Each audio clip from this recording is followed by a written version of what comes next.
I've always sat and watched the world pass me by, watched my friends fall in love just to break each other's hearts, as if high school relationships were a form of art. I watched the girl I loved cut and carve away pieces of her body that she felt were imperfections, never to understand it was the imperfections that I loved the most. I watched a dearest friend rub the bruises under his clothes, never unnoticed by anyone but his father and I. I watched another get taken away in handcuffs as they pulled the drugs from his pockets in the middle of class, not understanding that underneath he only sold them to support his sick and dying mother. The drugs I used to buy, because I knew that every penny he made went towards paying for her prescriptions and hospital bills. Not long after I watched him taken away, I watched her die. I can only wish I had said something, anything at all. Maybe it's my fault. Forgive me for being the kid who sat and watched the high school tear itself apart.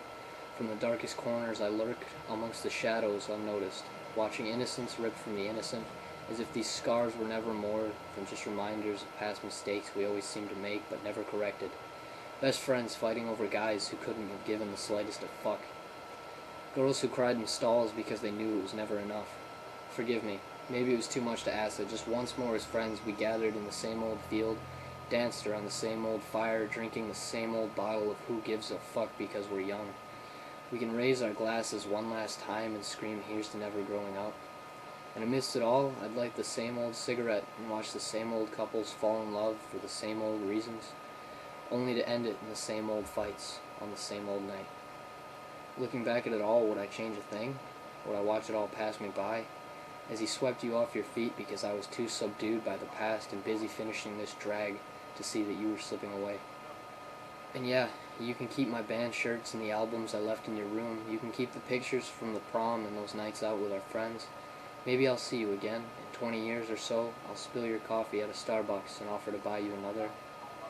I watched a friend pop a pill and tear at his own skin. I watched him squirm and writhe on the floor, screaming for his mother, only to stop screaming along with his heart's beating. I watched the stretcher load him into the back as I was pushed into a squad car with the others. We got off free. He paid with his life. I watched the names get thrown. Damn it, there were so many. We were always outnumbered by the names in the military that fired them. Losers, druggies, no good. As if we were supposed to believe that we weren't the so-called normal because we didn't conform.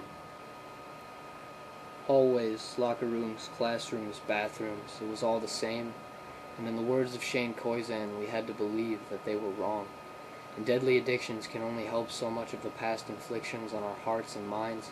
I watched tears, so many tears. If you collect them all in one place, they'd flood the school halls. Maybe then some of the insanity would get washed away, along with the bad memories and broken dreams. But it leaves to wonder if sanity is the correct way to live.